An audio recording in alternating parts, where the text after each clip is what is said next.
বিসমিল্লাহির রহমানির রহিম। আলোচনার শুরুতে গভীর শ্রদ্ধার সাথে স্মরণ করছি সর্বকালে সর্বশ্রেষ্ঠ বাঙালি জাতির জনক বঙ্গবন্ধু শেখ মুজিবুর রহমানকে, এবং তার সাথে স্মরণ করছি বাংলাদেশের 4 জাতীয় নেতাকে, এবং আরও স্মরণ করছি 30 লক্ষ প্রাণকে, যাদের প্রাণের বিনিময়ে অর্জিত হয়েছে স্বাধীন বাংলাদেশ। স্মরণ করছি 3 লক্ষ মা বোনকে, যাদের ইজ্জতের বিনিময়ে অর্জিত হয়েছে স্বাধীন বাংলাদেশের স্বাধীন মানচিত্র। প্রিয় ভাই ও বন্ধুগণ, সবাইকে জানাই আমার সালাম, আন্তরিক শুভেচ্ছা ও অভিনন্দন। আজকে আমি যেটি নিয়ে আলোচনা করব সেটি হচ্ছে দিনাজপুর 3 আসনে যেসব উন্নয়ন করেছে দিনাজপুর 3 আসনের সংসদ সদস্য এবং মাননীয় হুইপ ইকবালুর রহিম। তার যোগ্য নেতৃত্বে দিনাজপুর 3 আসনে যেসব উন্নয়ন হয়েছে এগুলো নিয়েই আজকে আমি কথা বলবো। আমরা জানি মাননীয় হুইপ সাহেব দিনাজপুর জেনারেল হসপিটালকে 250 থেকে আরও 250 বিশিষ্ট বাড়িয়ে এটাকে মোট 500 শয্যা বিশিষ্ট জেনারেল হসপিটালে পরিণত করেছেন, যেটা প্রায় 11 কোটি টাকা ব্যয় করেছেন।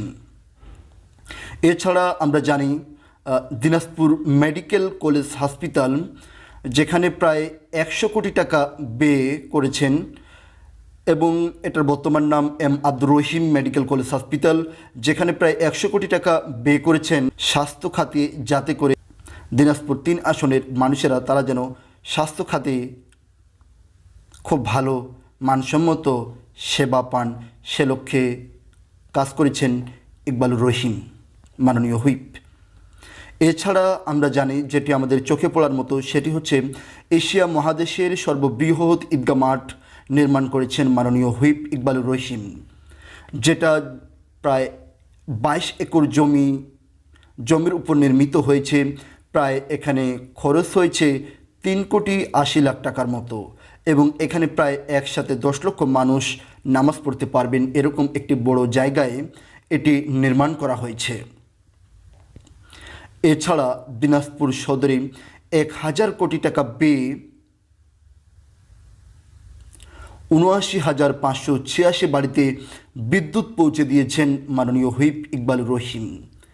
এছাড়া হাজার কৃষকের জীবন বদলে দিয়েছে দেশের বৃহত্তম রাবার ড্রাম মোহরপুর রাবার ড্রাম, যেটার মাধ্যমে অসংখ্য কৃষক সুবিধা ভোগ করছেন। এছাড়া তিনি যেসব উন্নয়ন করেছেন সেগুলো হচ্ছে যে দিনাজপুরে হাজী মোহাম্মদ দানেশ বিজ্ঞান ও প্রযুক্তি বিশ্ববিদ্যালয়ে বিভিন্ন ভবন, এছাড়া দিনাজপুর 3 আসনের স্কুল, কলেজ এবং ভার্সিটিগুলোতে বিভিন্ন ভবন নির্মাণ করেছেন মাননীয় হুইপ ইকবালুর রহিম। এছাড়া আমরা লক্ষ্য করছি দিনাজপুর মাধ্যমিক এবং উচ্চ মাধ্যমিক শিক্ষা বোর্ড ভবনের অবকাঠামোগত উন্নয়ন করেছেন মাননীয় হুইপ। প্রায় কোটি টাকা খরচ করে এসব ভবন তৈরি করেছেন তিনি। এছাড়া দিনাজপুর সদরে বিচার বিভাগ, দিনাজপুর অবকাঠামোগত উন্নয়ন, জসকোট ভবন এবং চিফ জুডিশিয়াল আদালত ভবন, আইনজীবী ভবন নির্মাণ করেছেন মাননীয় হুইপ সাহেব, যেটাতে প্রায় কোটি টাকা খরচ করেছেন, এবং 10 তলা ভবন তৈরি করেছেন চিফ জুডিশিয়াল আদালত ভবন, যেটি সম্পূর্ণভাবে এখন ব্যবহৃত হচ্ছে। এছাড়া তৈরি করেছেন কোতোয়ালি থানা ভবন, পুলিশ ফাঁড়ি ভবন এবং জেলা কারাগার আবাসিক ভবন। এছাড়া তৈরি করেছেন ইসলামিক ফাউন্ডেশন ও ইমান প্রশিক্ষণ একাডেমি, তৈরি করেছেন মডেল মসজিদ এবং একাধিক মন্দির।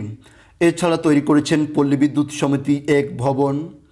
দিনাজপুর স্টেডিয়াম তৈরি করেছেন, যেটা আগে ছিল না। মাননীয় হুইপ ক্ষমতায় আসার পরে এত বড় একটি উদ্যোগ নিয়েছেন, যাতে করে দিনাজপুর 3 আসনের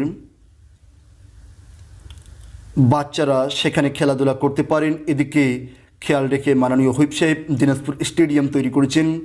এছাড়া আপনারা যেটা চাচ্ছেন এবং সময় উপযোগী, সেটি হচ্ছে দিনাজপুর সদরের রাস্তাঘাটের উন্নয়ন।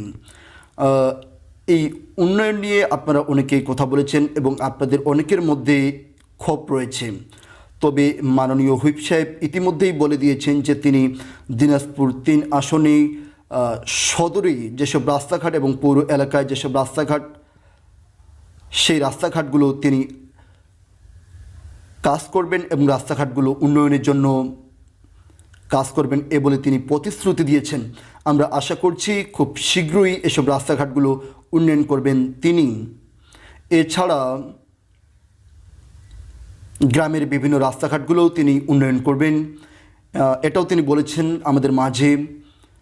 আমরা আশা করছি খুব শীঘ্রই এই কাজগুলো হবে, তবে কোনো কাজেই একদিনে হবার নয়, এই কাজগুলো একটি জটিল প্রক্রিয়ার মাধ্যমে সম্পূর্ণ হয়। আমরা আশা করছি খুব তাড়াতাড়ি প্রায় 1 থেকে 1.5 বছর বা 2 বছরের মধ্যে এসব কাজগুলো কমপ্লিট হবে। এছাড়া আমরা জানি কিছুদিন আগেই মাননীয় হুইপ ইকবালুর রহিম এবং বিচারপতি এম এনায়েতুর রহিমের মা ইন্তেকাল করেছেন। আমরা ওনার মা এবং বাবার জন্য দোয়া করি আল্লাহ সুবহানাহু ওয়া তাআলা তাদের দুজনকে জান্নাতুল ফেরদৌস দান করুক এবং পরকালে তাদেরকে সুখে রাখুক। এছাড়া মাননীয় হুইপ ইকবালুর রহিমের পরিবার পরিজনের জন্য দোয়া এবং আশীর্বাদ রইল আমাদের সকলের পক্ষ থেকে। আজকে আমি আমার আলোচনা এখানে শেষ করব।